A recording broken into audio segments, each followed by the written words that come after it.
Hi all. So today's video I will tell you the most requested question. Okay.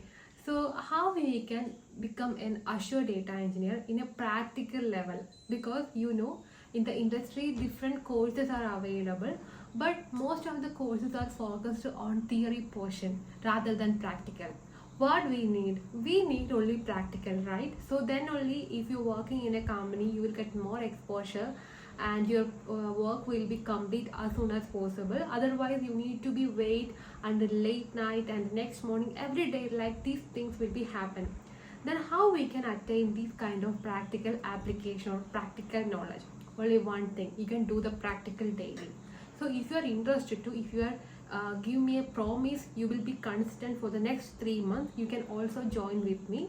I will give you the description of our Azure data engineering course in the below description. If you're interested you can join in our WhatsApp community also. Thank you.